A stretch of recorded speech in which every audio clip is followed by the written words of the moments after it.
सपना अपने ससुराल में जॉइंट फैमिली में रहा करती थी, जिसमें सपना अपनी जिठानी नीतारा और पुष्पा के साथ रहती थी। सपना के घर की गार्डियन उसकी सास ही थी। जो सपना की सास पुष्पा कहती, घर में वही होता। बिना पुष्पा की मर्जी के घर में एक पत्ता भी नहीं हिलता। ऐसे ही एक दिन, आज क्या बनाऊं खाने में? दीदी, आज आप ही जाकर माँ जी से पूछ लो ना कि खाने में क्या बनेगा। ना बाबा ना, मेरे बस की नहीं है माँ जी से कुछ पूछना।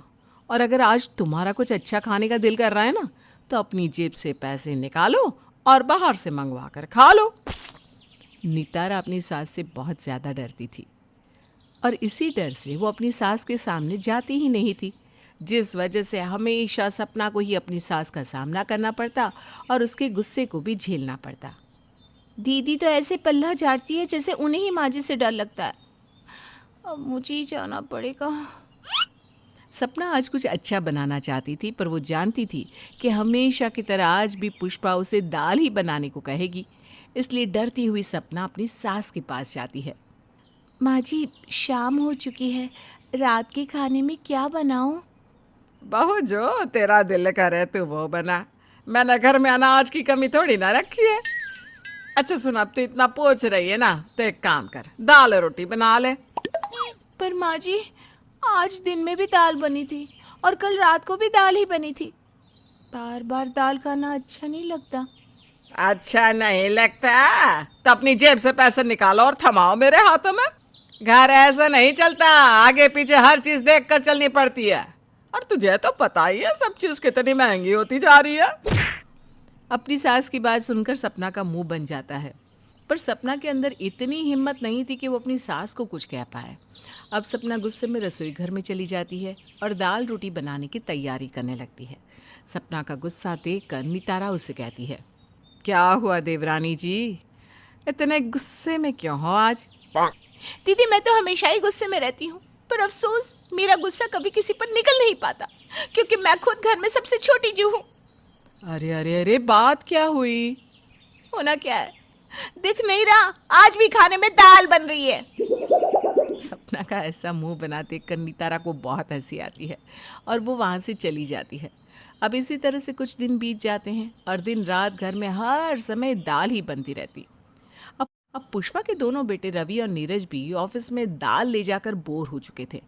इसलिए जब रात में वो दोनों खाने में दाल देखते हैं तो अपनी बेवियों से कहते हैं, अरे यार, घर में कोई दूसरी सब्जी नहीं है क्या जो दिन रात दाल खाने को मिलती है? सच में हद हो गई यार सपना, तुम्हें दाल के अलावा और कुछ बनाना आता ही नहीं क्या? ऑफिस में रोज दाल ले जाकर बोर हो गया हूँ मैं। अब तो ऑफिस में सब मेरा मजाक उड़ाते हैं। अब मुझ पर क्यों गुस्सा हो रहा है? मैं तो बस वही बनाती हूँ जो माँ जी कहती हैं। अरे अरे, क्यों भड़क रहा है, हैं? दाल में खराबी क्या है? अगर तुझे दाल से इतनी ही दिक्कत है तो ठीक है, कल से बहू तेरे लिए कोई सब्जी बना दिया करेगी। जैसे ही पुष्पा सब्जी का नाम लेती है, सपना और नितारा के चेहरे पर खुशी आ जाती है। दोनों देवरानी जिठानी खुश हो जाती हैं कि घर में अब दाल बननी बंद हो जाएगी। अब अगली सुबह सपना फ्रिज खोलती है, पर फ्रिज में कोई हरी सब्जी नजर नहीं आती। इसलिए सपना अपनी सास के पास जाकर कहती है, माँ जी, घर में कोई हरी सब्जी नहीं है, गली में सब्जी वाला आया है, आपने रात को बोला था ना कि इनके लिए सब्जी पैक कर दी ना, तो जाकर सब्जी ले आइए ना, मुझे बनानी भी है, इन्हें ऑफिस के लिए लेट हो रहा है। अरे बहू, सब्जियों के रेट तो आसमान छू रहे हैं। एक काम कर, घर में आलू रखे हैं, आलू की सब्जी बना दे। इतना बोलकर पुष्पा जी वहाँ से चली जाती है और कोई सब्जी नहीं खरीदती। एक पल के लिए सपना खुश थी, क्योंकि आज बहुत दिनों बाद आलू की ही सही सब्जी तो बन रही थी। पर अफसोस, आलू भी थोड़े से थे। आलू तो थोड़े से ही है, अब क्या करूं?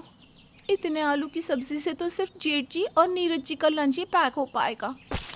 एक बार फिर सपना अपनी सास से इस बारे में बात करती है, जिस पर पुष्पा जी कहती हैं, अरे बहू, तो कब घर की जिम्मेदारियों को संभालेगी? छोटी छोटी बातों के लिए दौड़ती हुई मेरे पास आ जाती है। अरे थोड़ी सी सब्जी बना दे, लंच के लिए हम सब दाल खा लेंगे। गांव से मुफ्त में इतनी सारी दाल आती है, उसे फेंकना चाहती है क्या? पुष्पा सपना पर गुस्सा होकर वहां से चली जाती है। अपनी सास की ये बात सुनकर सपना की सारी खुशी धरी की धरी रह जाती है और वो लंच में आलू की सब्जी बनाकर अपने पति और जेठ को दे देती है और खुद अपनी सास के साथ बैठकर दाल खाती है। अब इसी तरह से कुछ दिन बीत जाते हैं। रवि और नीरज के कहने पर पुष्पा घर में दाल बनाती या फिर आलू की सब्जी। रोज दाल खा खा कर अब रवि और नीरज भी परेशान हो चुके थे। ऐसे ही एक रात फिर से जब उनके सामने दाल परोसी जाती है तो दोनों भाई पुष्पा से कहते हैं, माँ ये सब क्या है? कभी हमें आलू की सब्जी और दाल से छुटकारा मिलेगा? हम अपनी सारी सैलरी आपको देते हैं, फिर आप सब्जी क्यों नहीं लेती? तुम दोनों के नाटक बढ़ते ही जा रहे हैं। तुम दोनों दाल पर ही ठीक थे। मैंने तुम्हें आलू की सब्जी क्या दे दी? अब तुम्हें सिर्फ सब्जी चाहिए? अरे गांव से ये दाल मुफ्त में आती है खेत से। ये तुम्हारी सेहत के लिए फायदेमंद है, ना कि इंजेक्शन से बनाई हुई सब्जियां। और अब ना मुझे इस बारे में और कोई बहस नहीं चाहिए। जब तक मैं जिंदा हूं इस घर में मेरे हिसाब से चीजें बनेंगी। खानी है तो खाओ वरना घर से बाहर जाओ।